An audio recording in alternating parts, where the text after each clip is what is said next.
Hi hello friends, welcome back to Media Talks. நான் உங்கள் மௌனிகா.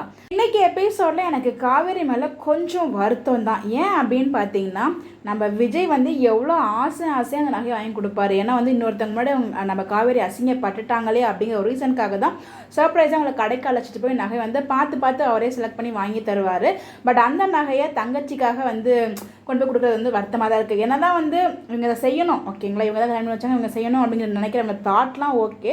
அந்த இடத்துல நம்ம விஜய் தான் சொல்கிறா இல்லையா, அந்த நகை கொடுக்க வேண்டாம், வா நான் அழைச்சி போய் வாங்கி தரேன் அப்படின்னு சொல்லிட்டு. ஸோ அந்த இடத்துல நம்ம காவேரி ஏதோ சொல்ல வந்தாங்க, பட் அது வந்து ஸ்டாப் பண்ணி வந்து மேனேஜ் பண்ணிட்டாங்க. அவங்க அம்மா வந்து வாங்க மாட்டாங்க அப்படின்னு சொல்லிட்டு கொஞ்சம் வருத்தமாக போயிட்டு. ஏன்னா விஜய்கிட்ட கேட்கும்போது விஜயமே ஃபஸ்ட்டு வேண்டாம், உனக்கு நான் வேறு நகை வாங்கி தரேன்னு சொல்கிறாங்க. பட் அந்த இடத்துல வந்து கொஞ்சம் டிசப்பாயின்மெண்ட் ஆகிட்டாங்க. இன்னொரு பக்கம் நம்ம காவேரி வந்து ஒரு வேலையை அவங்கள சமாதானப்படுத்த நகை வந்து வாங்கிட்டு போகிறாங்க. ஸோ அந்த நகை சொல்லும்போது நான் உங்களுக்கு அதுக்கான காசு தருன்னு சொல்லும்போது அவங்க வந்து ஹர்ட் பண்ணுற மாதிரி பேசி அசிங்கமும் படுத்திட்டாங்க.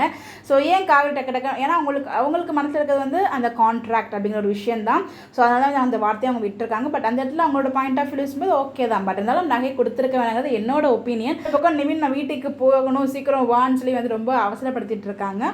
ஸோ அவங்கள ஒரு பக்கம் கூல் பண்ணி ஒரு ஹாஃப் அன் ஹவர் கழிச்சு கிளம்பலாம் அப்படின்ற மாதிரி சொல்லி வந்து இது பண்ணிட்டு இருந்தாங்க. ஸோ நான் காவேரி போகும்போது காவேரி முறை வந்து மறப்பாங்க.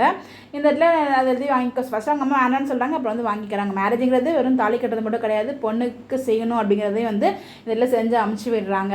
ஒரு பிடிஎஸ் பார்த்தோம் இல்லையா, அந்த வந்து எவனோ இந்த சைடு தான் வியர் பண்ணியிருந்தாங்க. மேபி அந்த வீட்டை நான் வந்து நிவினோட ஃப்ரெண்டு வீடு நினச்சேன். ஸோ இன்றைக்கி நிவின் பேசும்போது நான் கொடைக்கானல் போகணும், நான் போய் எங்கள் அம்மா அப்பாவை சீக்கிரம் பார்க்கணும்னு சொல்கிறாங்க. மேபி இந்த ஒரு ஷூட், அதாவது விஜய் காவேரி அண்ட் நிவின் இருக்க மாதிரி ஃபோட்டோ வச்சு போனச்சு இல்லையா பிடிஎஸ் ஷூட், அது வந்து எனக்கு தெரிஞ்சு கொடைக்கானல் எடுத்திருப்பாங்கன்னு நினைக்கிறேன். அதனால தான் அந்த இடத்துல ஹேஷ்டாக் கொடைக்கானல்னு சொல்லி நம்ம கம்பெனி உண்மையாக போட்டிருப்பாங்க போல். அதாவது சென்னையிலே கொடைக்கானல் இருக்க மாதிரி ஒரு ஷூட், ஓகேங்களா. பார்க்கலாம் என்னங்கிறத நமக்கு தெரிஞ்சிடும் மண்டே எபிசோட் பார்க்கும்போது. நெக்ஸ்ட் ட்ராக் எதை பற்றி கொண்டு போகிறாங்கன்னு தெரியல. மண்டேக்கான ப்ரோமோ என்ன வருது வெயிட் பண்ணி பார்க்கலாம். நீங்கள் எதுவும் கெஸ் பண்ணிங்கன்னா கமெண்ட் பண்ணுங்கள். இன்றைக்கி எபிசோட் பார்த்தீங்கன்னா உங்களுக்கு எப்படி ஃபீல் ஆச்சுங்கிறதையும் கமெண்ட் பண்ணுங்கள். Bye bye.